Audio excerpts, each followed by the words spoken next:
This is my first video that I'm going to be posting both here on Facebook and on my YouTube channel on the playlist CTP Know the Truth.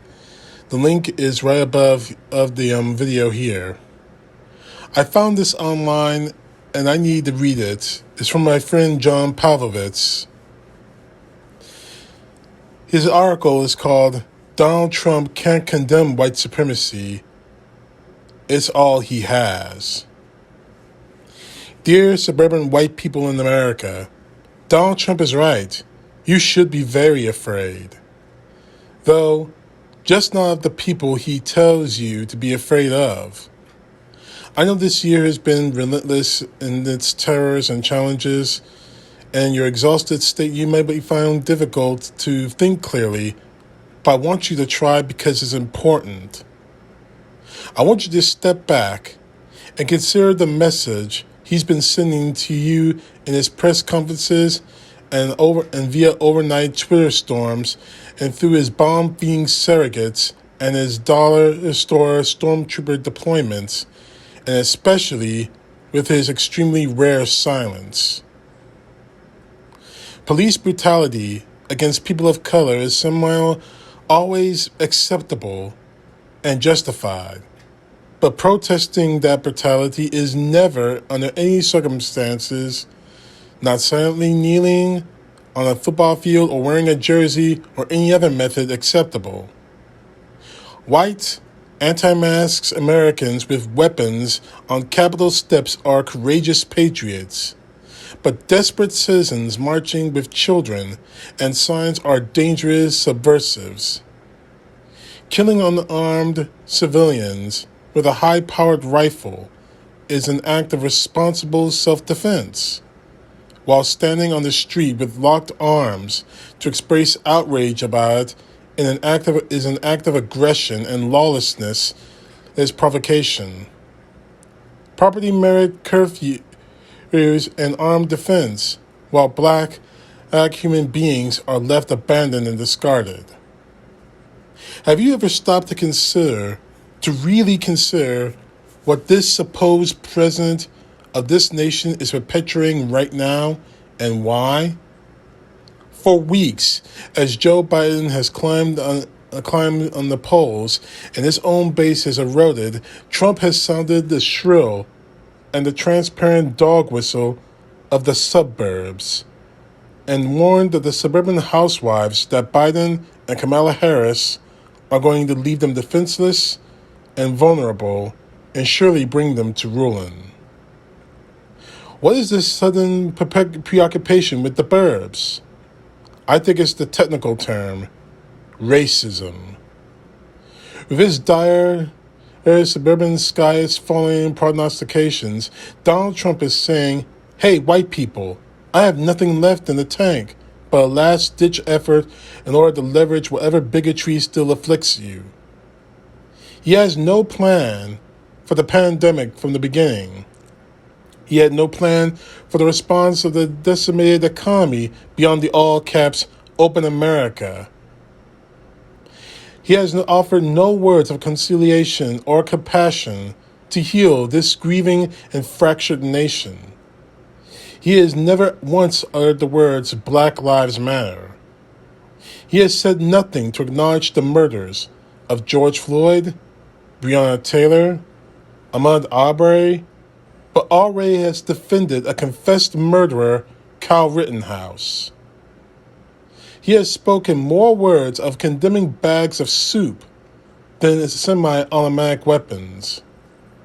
He has no platform, no ideas, no vision for a united and prosperous America or intentions of stewarding one. Just nihilism, supremacist tropes, phony Antifa nightmares, and nonsensical myths about the planes of thugs coming in from God knows where.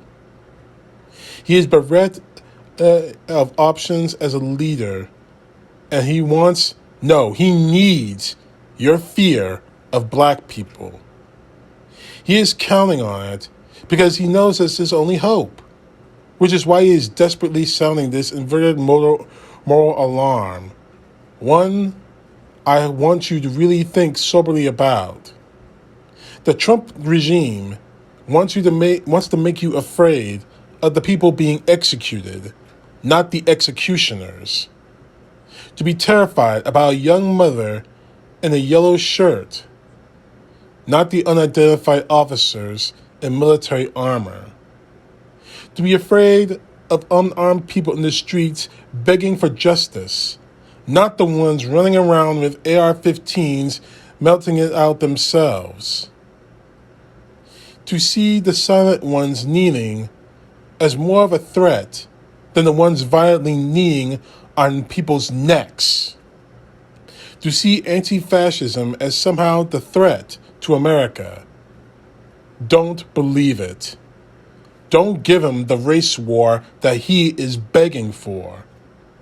We have come too far as a nation and endured too many wounds along the way to be pulled back by the monstrosities of our past ignorance, simply because this quote-unquote president is not equipped or interested in leading the diverse and expensive place that we are becoming.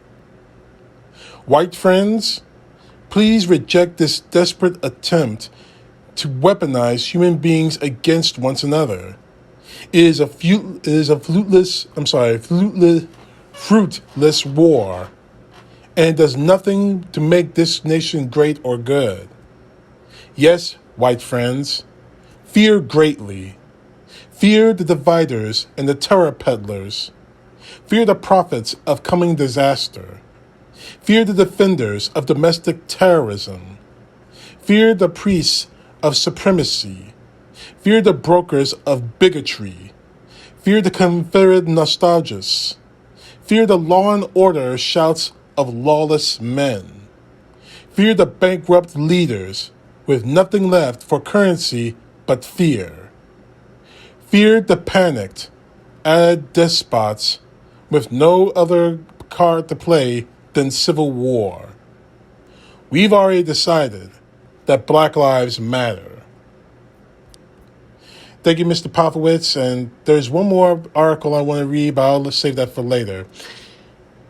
Honestly, this is not any different than what any other political figure has tried to do. It's the oldest trick in the political book, scaring people into thinking that you're under some kind of non-existent threat and try to convince them that you are the one who can be their savior. Barry Goldwater did. Nixon did. Every president in the country has somehow, in one way or another, has done it.